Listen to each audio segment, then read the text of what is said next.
What is good, my analysts? Got another PowerShell payload for us to take a look at today. This payload comes from a woman named Emily who hit me up on LinkedIn asking for help to take a look at it. What I love about Emily is that she actually found this during an IR as a post-exploitation command. She was able to figure out what it did, but she really wanted to learn how to do it herself, which I love. So I said, absolutely, we are here to help you. And so we're going to jump right into it.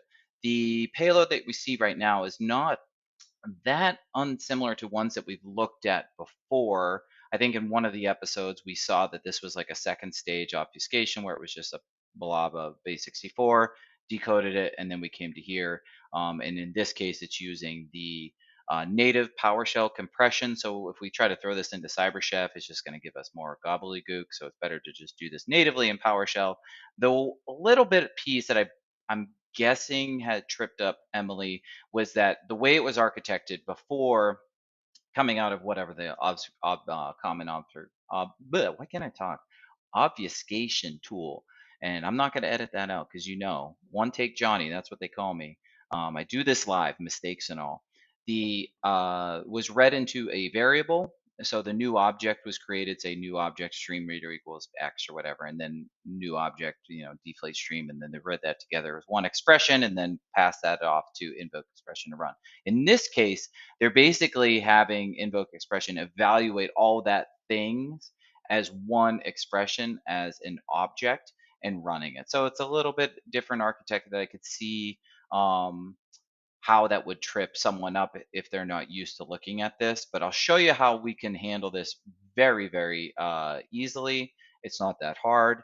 Um, and actually, I don't know what is in the later stages of this payload. So we're going to kind of be learning this together. But I will tell you that the best way to handle native PowerShell decompression and on base 64 is just to kind of open up a new script here. And all we're going to do is, just because it's easy, is we're just going to say, okay, evil equals get content of F10, F10 PSO, and we're just going to read all that text into a variable. So we don't have to mess around, right? Because we don't want to automatically detonate anything in there. So we're just going to read as a text, and then we can do operations against that. The second thing we're going to do is, this is the easiest way, instead of copying and pasting those long base64 commands, is we're just going to run this regular expression. We're going to use this to evaluate or pull out the base64 blobs in that script. And there's just only one. And basically, when we do this, we should be able to hit, we'll do our normal naming convention here. Yeet is our first one. And if we run this, we're going to see that it matches true, right? And we can access the matches is in PowerShell. This is a native variable that holds. So anytime you use the match operator, it will create and populate matches with all the matches, and it is an array. So it starts as 0 as your first match. We only have one in there, but if you match multiple times, you could do a for each loop and iterate through there and just select the one that you want. But we know that there's only one in there, so we're only gonna have that one. So if I play this, we're gonna get, oh, there's all of our Klingon there. So we're kind of good. And the next thing that we can do is we're gonna go back. If we look at this, all this is doing is saying this is one expression. So all we could do is just take all of this junk. If we took out the base 64 bits and just read it into a variable. So we could do, let me just copy and paste this because it's easier. I have this one stashed. Like I have like this notepad tab open with all these kind of different things that I use over and over and over again. And you'll probably, as you go through, kind of use more of these too, right? What I like about using the native BT dubs. But what I like about using the native PowerShell deobfuscation techniques is that it's great if you have a bunch of them. So if you're working a case and you got a spreadsheet of base64, you can then just read that in as a CSV and loop through each one of them and extract the content instead of like copying and pasting manually into CyberChef over and over again or whatever. So you can see here, we're just taking this exact line from this $ to the end. We've removed the base 64. It's the same exact command, and we're just putting matches in there, right? So that will hold our base 64. And if we run this, we'll get, nothing, right? But we'll see that S now contains the decompressed and unbase 64 of what that initial Klingon blob of crap was. And we can see it's all in there. And there's a bunch more crap in there. All right, so what we'll do just to make this clean is we'll just read that into another script following our very standard and professional naming convention. And let's crack this open and take a look at it. Ah, okay. Yep. I'm not sure. I'm not sure if this is an indication of how cool I am or how lame I am, but I think I already know what this is. Right off the bat, we've talked about this before, but this is a defense evasion technique here. All this is doing is just another way to call invoke expression. So if you just copy pasta this down into your terminal here and you run that, you're going to see that that does IEX. The join makes it one thing, and we're dot sourcing it. So basically saying run this command. So run invoke expression. And if you look in here, this is the start of a longer PowerShell command that is being evaluated as a string, but we're passing that off to invoke expression. So it will run it as an entire script block. And yep, okay. So I already know exactly what this is, even just because you're going to get more comfortable with it. But here's a little tip. This is probably used invoke obfuscation or something like that to change these names, this ZKBY. And so it doesn't, but this is the reflective PE injection command from PowerSploit. So this will effectively load a binary and run it in memory, right? And you can tell by these commands right here. These can't be changed, right? And they happen in the same exact order, like domain, defined dynamic assembly, app domain, current domain, new object, system reflection, assembly name. And when they happen like this and they're constructed in here, you can assume this is reflect PE injection right here. And that's probably what it is. But I'll show you how we can get there and figure out what this does without being a gigantic loser who looks at PowerShell payloads all the time and can pick it out. So here's what I would recommend is just like Drake says, is when you're dealing with long PowerShell stuff, we start from the bottom and work our way up, right? So let's look at the bottom and see what's going on, because we know that this is just a string, right? Because this was being passed off. And here we go. So ZKBYQ, we can see that that is tagged into all these kind of things as an additional obfuscation. So they're just hiding the names of stuff to try to get around string matches. We have some more base 64 in there. And here, I'll show you how to handle this, because this architecting of obfuscated command. This comes out of a tool. I think this is invoke obfuscation, but you'll see blah, blah, blah, all this crap, and then dash replace with whatever random string, and then these over. And we can quickly make this a lot easier to look at by just piping this over to another script. So let it do its replacement, and all we want to do at the top, so we don't, infect our machine with anything. All this one doesn't have malware. Well, it doesn't have beaconing malware in it, probably. Let's get to the top. Okay, we're just going to take this part out so we don't run it. Remember, this is invoke expression, and we don't want to run it. So we're just going to take that out. We'll save it.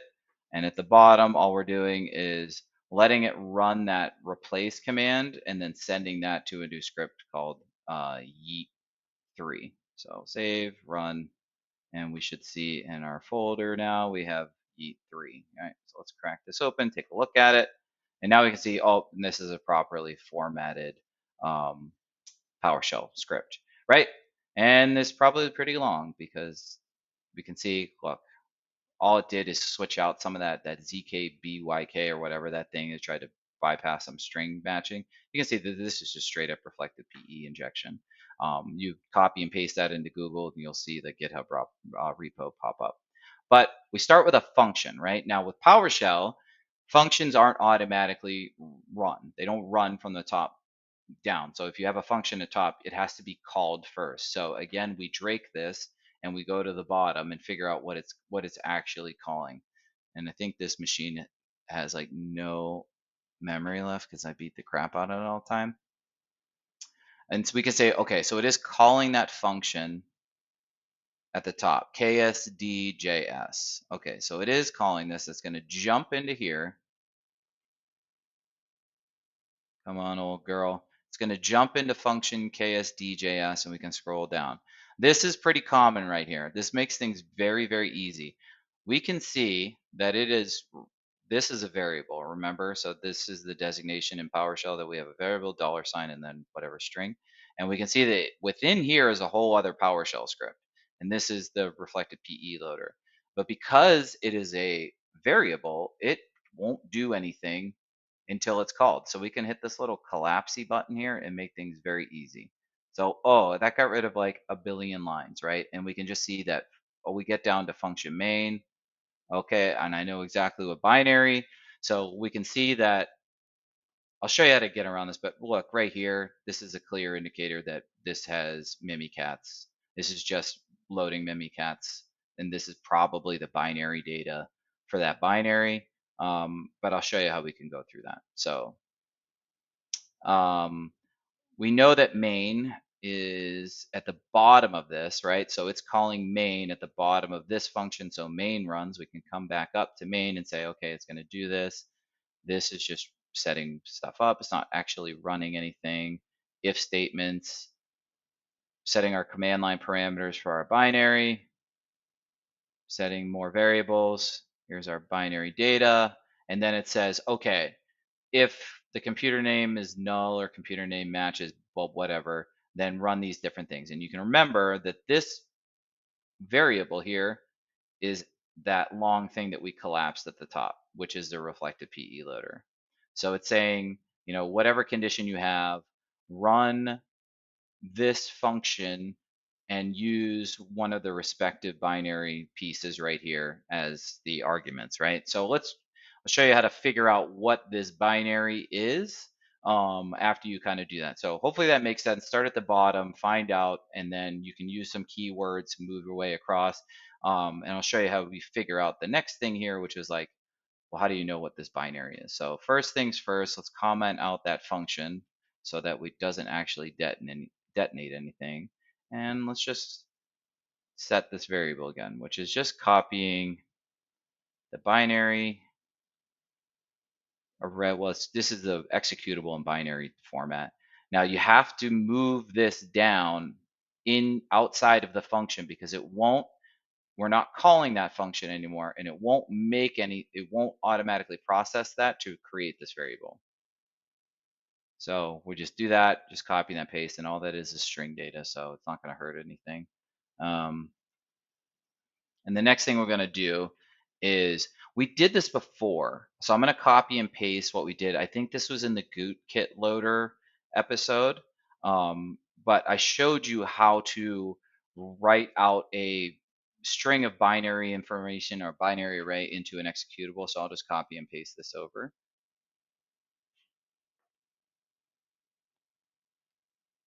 And what this is doing is just say, hey, take this variable, and we're going to do a from base64 string, count that, and then we're going to write that out. We're going to write all those bytes out into an executable, and then Windows, that will create a valid executable from this, right? So we can just take all this in. Here is the command. You can copy and paste this. This is how you do it. New file, and then you use the system IO file WriteAllBytes to the file name, and that's about it. It's very easy. So if I run this now, we should see yeet.exe here, and when we do, we can just use the built-in get file hash, and we can copy and paste this out, and we'll look at virus total,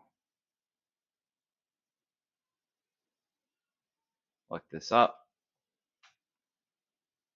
and here we go. We can see that is one of the known versions of the Microsoft or the Mimikatz binary.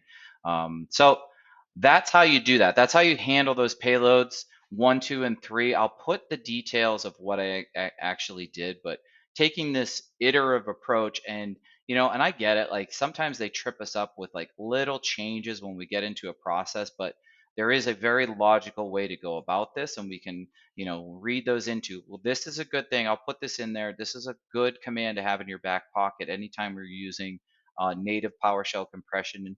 Then we want to use this to uncompress it so that we can do that from base 64. Remember that we want to start from the bottom and work our way up. Look out for those com spec things that are trying to trick you to do running invoke expression. And then finally, take note of this, which is how do you write a binary from some gobbledygook that they put into a script. So that's what I got for you in today. Hopefully that helps, Emily. Love to help you. And guys, if you come across more PowerShell payloads that you can't figure out, please send them my way. It may take me a little bit to get through them, but I promise I will take a look at them. And depending on if I can help you out just through text or whatever, but I could make a video if it's cool enough. So happy hunting.